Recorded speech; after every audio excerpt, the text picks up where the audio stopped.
Have you ever fallen asleep on an empty stomach? Your brain tends to serve up some incredibly weird dreams when you're hungry. A man named Peter had an experience exactly like this. He was a follower of Jesus, hanging out on a rooftop praying. He got hungry, but right as lunch was prepared, he fell into a deep trance. He saw the sky open up and a massive container, looking like a giant picnic sheet, being lowered from the clouds by its four corners. Inside this massive blanket was a chaotic mix of wild beasts, creeping reptiles, and all kinds of birds. A booming voice told him to get up, kill one of the animals, and eat it. Peter refused immediately.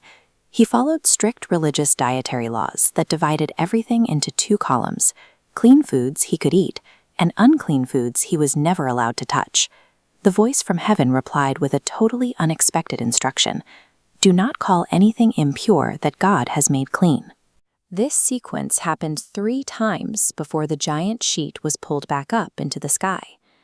Peter stood there wondering why God would tell him to eat things he had spent his whole life avoiding. He needed to understand the meaning behind this strange encounter. Right then, there was a knock at the door. 3 men were outside asking for Peter. They were from a completely different country and background, a group known as the Gentiles. In the ancient world, many applied those same unclean labels to people from other nations. Because of these social rules, Peter was never supposed to visit or hang out or share a meal with a Gentile. A moment of discovery. As Peter looked at his guests, he saw the true intent of the vision.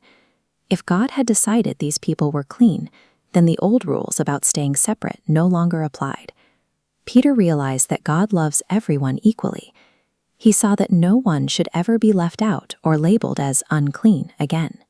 So Peter boldly welcomed these outsiders into the house. Later, he traveled to Jerusalem to explain to his skeptical friends that God's love was officially for the entire world. By putting the vision into practice, Peter helped break down the invisible walls between different groups.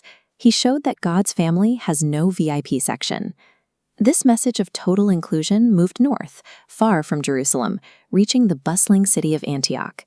Here, this new thinking changed everything. For the first time, distinct groups shared tables and ate together as equals. The community in Antioch got some help when 2 teachers arrived. A man named Barnabas and his friend Saul spent a whole year with this blended group, helping them learn how to work together. The way this diverse group loved and cared for each other was so unusual that the rest of the world had to invent a brand new word just to describe them. There in Antioch, the disciples were officially given a brand new nickname: Christians. Being a Christian had nothing to do with where you were born. It was about how you treated others in this newly unified family. This new community was about to face a massive test. A prophet named Agabus predicted that a severe famine, a huge food shortage, was coming to the entire world. History confirms this event. The famine struck the empire while a specific Roman emperor was in power. The records show this happened during the days of Claudius Caesar. The drought meant life was about to get incredibly difficult for the believers living far away in the dry, arid hills of Judea.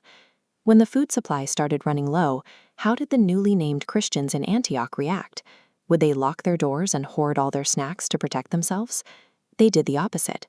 Because they viewed everyone as one big family, every single person in Antioch chipped in whatever money and food they had to create a giant relief fund. They put their love into action. Barnabas and Saul took all those gathered supplies and personally traveled to Judea to deliver the massive care package to the elders. From a confusing picnic dream to a life-saving donation, Acts 11 shows that everyone is invited to God's table. So who can you include at your table today?